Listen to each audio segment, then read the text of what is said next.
जय श्री सीताराम जी की। स्वागत है आप सभी का हमारे YouTube channel Shri Ramcharitmanas with Diksha पर।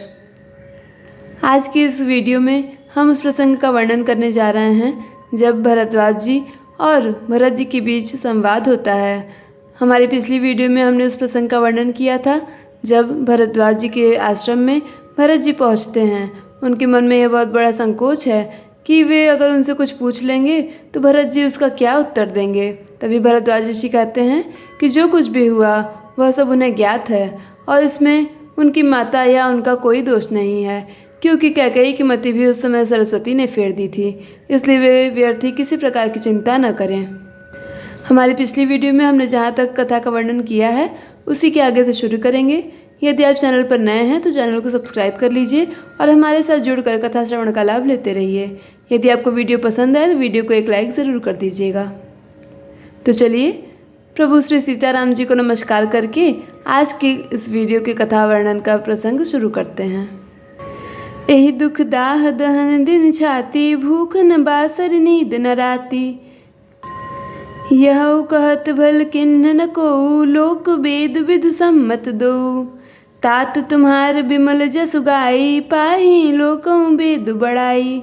लोक वेद सम्मत सब कहीं, जेहि पितु देई राजु सो लहई। राहु सत्य व्रत तुम्हें बुलाई, देतु राजु सुख धर्म बड़ाई। राम गवन बन अनरथ मूला, जो सुनि सकल विश्व भय सूला। सो भावी बस रानी अयानी, करि कुचाली अंतहु पछितानी। तहु तुम्हार अलप अपराधु, सो अधम आयान असाधु। करते हूँ राजु न तुम्हें न दोषु, राम ही हेतु सुनत संतोषु। अब अति किन्हेउ भरत भल, तुम्हें उचित मत एहु। सकल सुमंगल मूल जग, रघुबर चरण सनेहु। जय भगवंत अनंत अनामय, अनक अनेक एक करुणामय। इस चौपाई का अर्थ है, यह कहते भी कोई भला न कहेगा। इसमें भरद्वाज ऋषि भरत जी से कहते हैं कि यह कहते भी कोई भला न कहेगा, क्योंकि लोक और वेद दोनों ही विद्वानों को मान्य है। किंतु हे तात, तुम्हारा निर्मल यश गाकर तो लोक और वेद दोनों बड़ाई पावेंगे। यह लोक और वेद दोनों को मान्य है और सब यही कहते हैं कि पिता जिसको राज्य दे वही पाता है। राजा सत्यव्रती थे, तुमको बुलाकर राज्य देते तो सुख मिलता, धर्म रहता और बड़ाई होती। सारे अनर्थ की जड़ तो श्री रामचंद्र जी का वनगमन है, जिसे सुनकर समस्त संसार को पीड़ा हुई। वह श्री रामचंद्र जी का वनगमन भी भावी वश हुआ। बेसमझ रानी तो भावी वश कुचाल करके अंत में पछताई। उसमें भी तुम्हारा कोई तनिक सा भी अपराध कहे तो वह अधम है, अज्ञानी और असाधु है। यदि तुम राज्य करते तो भी तुम्हें दोष न होता, सुनकर श्री रामचंद्र जी को भी संतोष ही होता। हे भरत, अब तो तुमने बहुत ही अच्छा किया, यही मत तुम्हारे लिए उचित था। श्री रामचंद्र जी के चरणों में प्रेम होना ही संसार में समस्त सुंदर मंगलों का मूल है। सो तुम्हार धनु जीवन प्राणा, भूरि भाग को तुम्हें समाना। यह तुम्हार आचरज न ताता, दशरथ सुवन राम प्रिय भ्राता। सुनहु भरत रघुबर मन माही, प्रेम पात्र तुम समको नाही। लखन राम सीतहि अति प्रीति, निस सब तुम्हें सराहत बीती। जाना मरम न हाथ प्रयागा, मगन होई तुम्हरे अनुरागा। तुम पर अस स्नेह रघुबर के, सुख जीवन जग जस जड़ नर के। यह न अधिक रघुबीर बड़ाई, प्रणत कुटुम्ब पाल रघुराई। तुम सो तो भरत मोर मत एहु, धरे देह जनु राम सनेहु। तुम कह भरत कलंक यह, हम सब कह उपदेशु। राम भगति रस सिद्ध हित, भाय समय गणेशु। जय भगवंत अनंत अनामय, अनक अनेक एक करुणामय। भरद्वाज ऋषि आगे कहते हैं, सुहा श्री रामचंद्र जी के चरणों का प्रेम तो तुम्हारा धन है, जीवन और प्राण ही है। तुम्हारे समान बड़भागी कौन है। हे तात, तुम्हारे लिए यह आश्चर्य की बात नहीं है, क्योंकि तुम दशरथ जी के पुत्र और श्री रामचंद्र जी के प्यारे भाई हो। हे भरत सुनो, श्री रामचंद्र जी के मन में तुम्हारे समान प्रेम पात्र दूसरा कोई नहीं है। लक्ष्मण जी, श्री राम जी और सीता जी तीनों को सारी रात उस दिन अत्यंत प्रेम के साथ तुम्हारी सराहना करते ही बीती। प्रयागराज में जब वे स्नान कर रहे थे उस समय मैंने उनका यह मर्म जाना। वे तुम्हारे प्रेम में मग्न हो रहे थे। तुम पर श्री रामचंद्र जी का ऐसा ही अगाध स्नेह है जैसा मूर्ख विषयासक्त मनुष्य का संसार में सुखमय जीवन पर होता है। यह श्री रघुनाथ जी की बहुत बड़ाई नहीं है, क्योंकि श्री रघुनाथ जी तो शरणागत के कुटुंब भर को पालने वाले हैं। हे भरत, मेरा यह मत है कि तुम मानो शरीरधारी श्री रामचंद्र जी के प्रेम ही हो। हे भरत, तुम्हारे लिए तुम्हारी समझ में यह कलंक है, पर हम सबके लिए तो उपदेश है। श्री राम भक्ति रूपी रस की सिद्धि के लिए यह समय गणेश हुआ है, अर्थात बड़ा शुभ हुआ है। नव विदु विमल तात जसु तोरा, रघुबर किंकर कुमुद चकोरा। उदधि सदा अथई कबहु ना, घटई न जग नब दिन दिन दूना। कोकुति लोक प्रीति अति करही, प्रभु प्रताप रवि छवि न हरही। निस दिन सुखद दशा सदा सब काहू, ग्रसही न कह कहीं करतब राहु।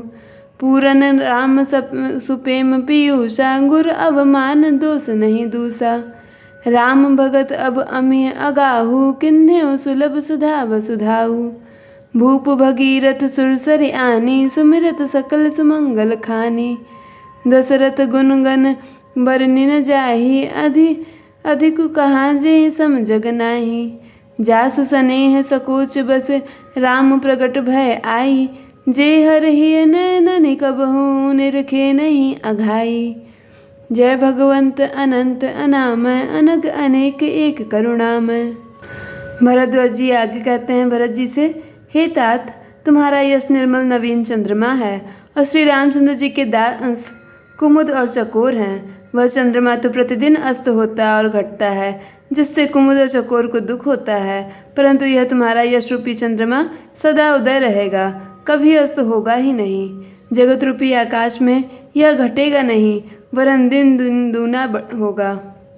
त्रैलोकी रूपी चकवा इस यश रूपी चंद्रमा पर अत्यंत प्रेम करेगा और प्रभु श्री रामचंद्र जी का प्रताप रूपी सूर्य इसकी छवि को हरण नहीं करेगा।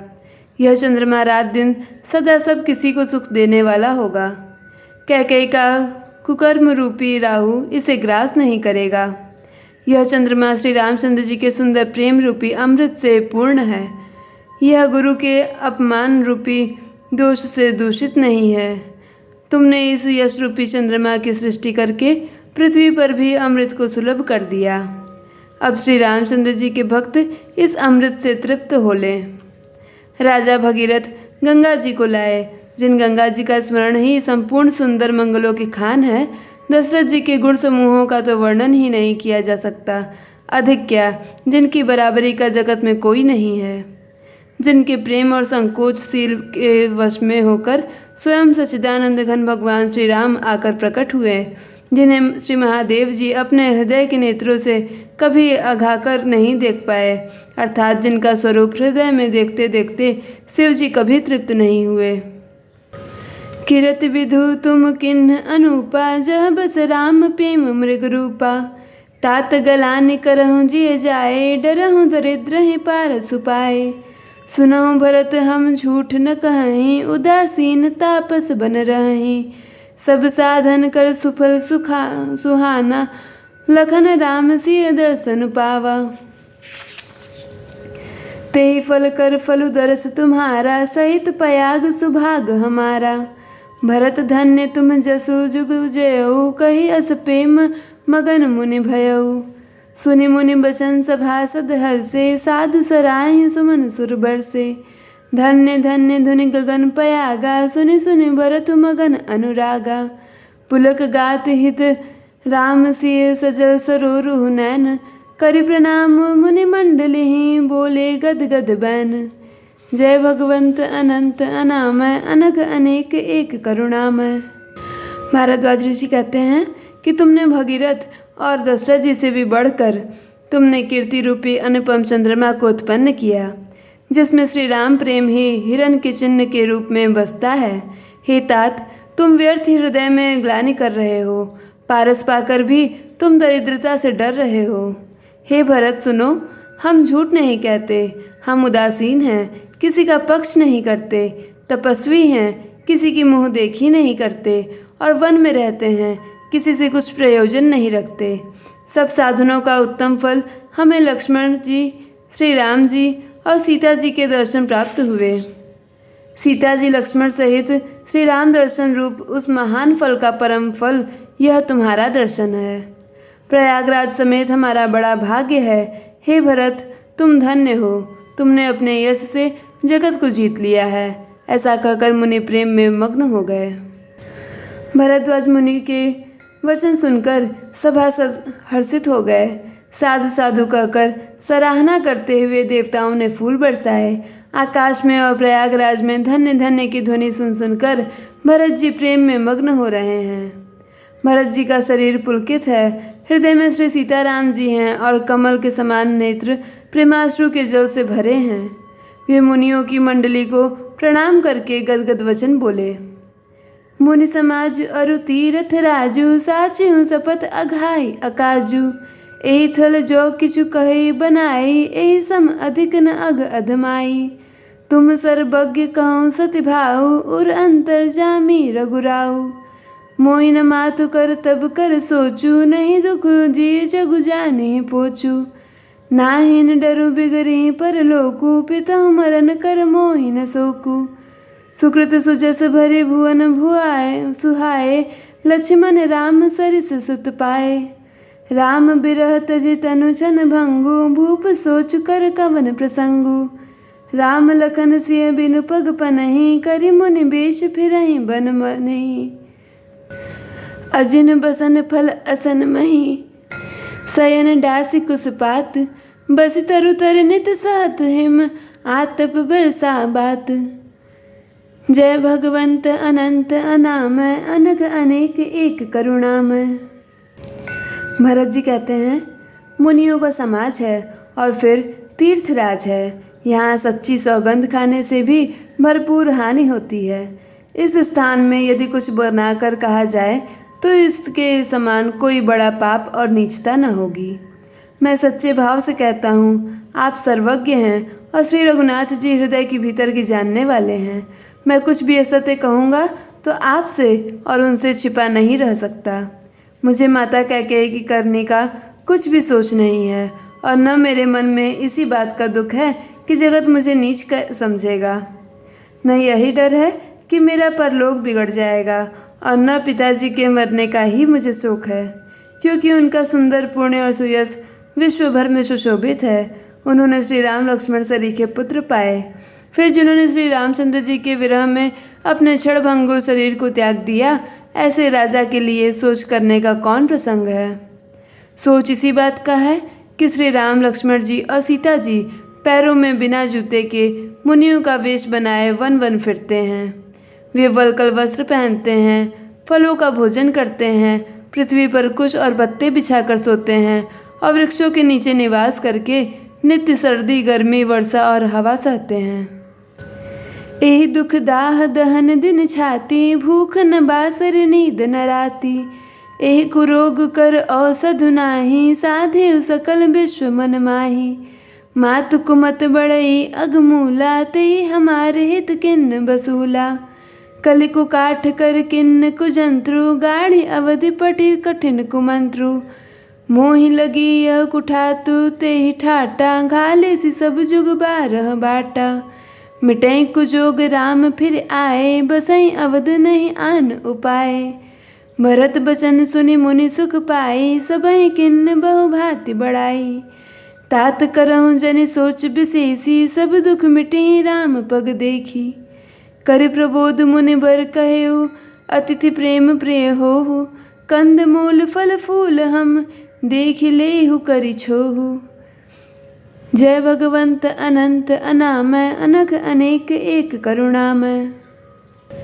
भरत जी आगे कहते हैं, इसी दुख की जलन से निरंतर मेरी छाती जलती रहती है। मुझे न दिन में भूख लगती है, न रातों को नींद आती है।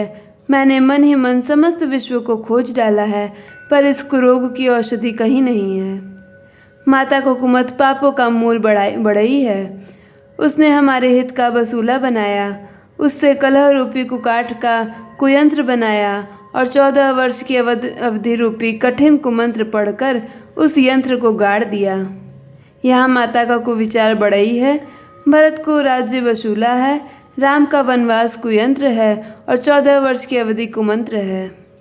मेरे लिए उसने यह सारा कुठाट बुरा साज रचा और सारे जगत को 12 बार छिन्न भिन्न करके नष्ट कर डाला। यह कुयोग श्री रामचंद्र जी के लौट आने पर ही मिट सकता है और तभी अयोध्या बच सकती है, दूसरे किसी उपाय से नहीं।